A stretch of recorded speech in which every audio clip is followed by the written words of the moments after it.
Okay, good morning guys. My feature for today would be a Streptophylla. This is one of the most popular Tillandsia species out there. And there are two forms, I believe, for this kind of Tillandsia. This one that I have is known as the Guatemala form, and the other one is Mexico. The difference would be the shape of the leaves. The Guatemala has a more elongated leaves, but this one grows bigger than the Mexico. And you can grow this into a curly ball. Just keep it away from watering, so you have to dehydrate it. But be careful doing that because a very thin line between a dying and a highly dehydrated plant. So for now, these guys looks a bit dehydrated, but I can still push this to the limit, so I'll end up with a really curly mass of curly ball. This is still considered as a medium-sized Tillandsia, but I have a hybrid with the Streptophylla parentage. That's a Novacii Streptophylla that really grows huge. Maybe that would be attributed with the Novacii parentage. So, when I was just starting out as a casual Tillandsia collect, one of the few plants that really caught my attention would be the curly ones.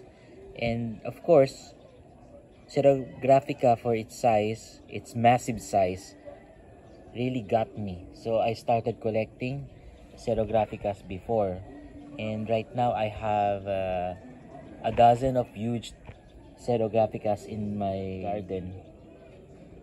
And then afterwards, I decided to look for a different type, and that is now what I've seen as the Streptophylla. So if you are planning to get Streptophillas as a new introduction to your collection, so my piece of advice: before you get your plants, you have to study its origin and even its features. So since Streptophylla, so let's start with the shape. Plant are thriving somewhere in a rather dry condition. That's why it's one of its features would be its bulbous base, so similar with bulbosa, but take note that it has fuzzy leaves. So the fuzziness of the plant, of an air plant, is called trichomes. So these feature of the plants, they use these to catch moisture in the air, then eventually, as the shape would suggest, the collected moisture would eventually get inside the bulbous base. But then as it protects itself from drying up quickly, it develops a rather unusual shape, that is the curly roll. So whenever you see a plant that, or a Tillandsia, that's starting to curl up, that means it's protecting itself from over dehydration. So it's something nice to look at for quite a while, but I suggest that you do not overdo it, because there is a possibility that if it's gone too far, you'll end up with a dead, dried plant.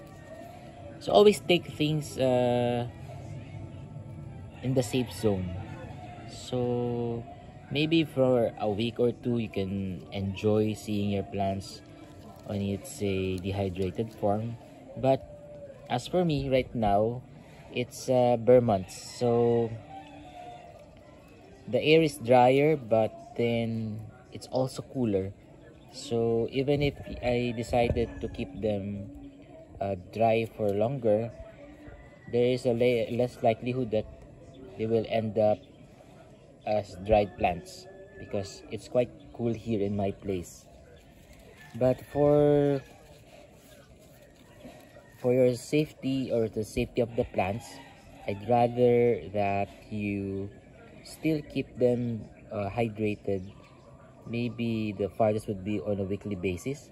But if you want your plants to grow bigger and faster, I'd suggest you water them often. And you have to place your bulbosa in a well ventilated location. It's easy for its body to collect water. So if to avoid water retention, to prevent rotting, you can water it as often as you could, as long as you're sure enough that it dries up easily for not more than around 4 hours. So if you're lucky enough that you get to dry your plants in a matter of less than an hour, you're better off even if you water it as frequent as you would. So right now I have here 1, 2, 3, 4, 5. So I have 5 Streptophillas in the house. And aside from that interesting leaves, Streptophillas are also sought after for its lovely form of bracts when it's in flower or in bloom. So this is another form of Streptophylla. As you can see, it has broader leaves compared with the Guatemala. This is a Mexican form. But the difference why it's upright, this area enjoys a lot of watering schedule. So instead of ending up with a rolling round Streptophylla, this has a more open look. I mean, it has an open rosette instead of that popular curly looks. So compared with the Guatemala, the Mexican form has a very pronounced base, or what shall we say, pseudobulb base.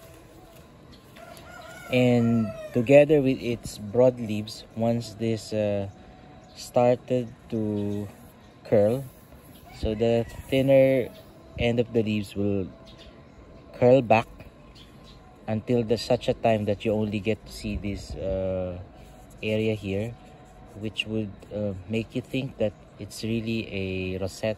It's like a little flower with huge petals.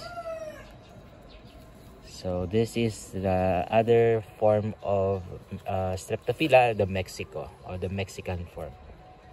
Tillandsias generally grow in almost same condition, but then there are some techniques that you have to master. You get to learn over time as you get along with the hobby. Streptophylla would love water, but then if you water it too much, you will lose the curly looks. It will end up like almost nearly this one, upright but still soft leaves. So, and also really have to be keen with the base, because the bulbous base would collect water. So the only trick here is if you're not potting it, if you're not placing it on a pot, so like what I did with some of my Tillandsias, you can just keep it on a string hanging. So every time you water, if you're not confident enough that it would dry up in less than 4 hours, you can tilt it upside down, then shake it off and let the water from the cup or the base to fall off. So you'll be safe that you'll not be worrying for any rot soon. But if you are living in a airy area, or if your garden is like, if you're staying on a condominium, like it's more than above on the third floor or higher, I guess you'll be better off with Streptophylla.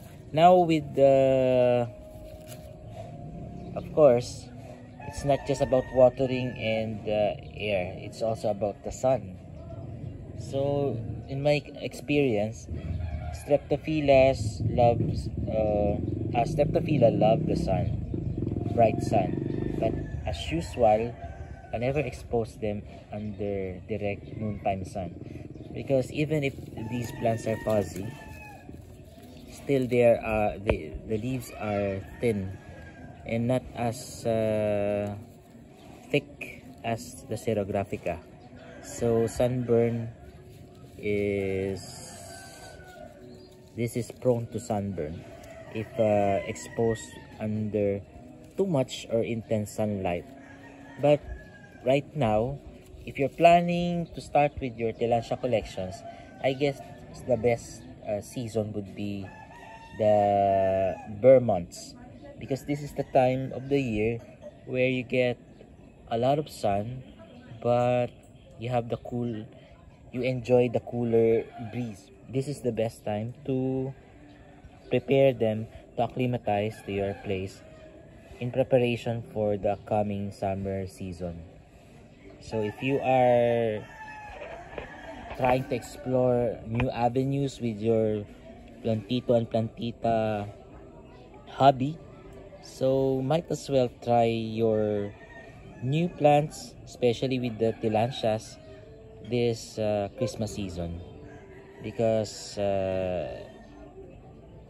Tillandsias are, for me, would be one of the most easiest plants to care of, especially if you're starting to become busy, as our businesses, regular businesses are starting to get back to our routines with the new normal. So the importance of keeping air, the advantage of growing air plants is not just about the physical looks or the weirdness of the plants, but the ease of care. So other than water as a daily maintenance, you're better off with air plants. You need not to worry about pots, you need not to worry about soil mixes, so you really save on the cost for those extra baggage just to start up with a good looking plant. So this would be my vlog for today, and hopefully you can find your own Streptophylla in your garden soon.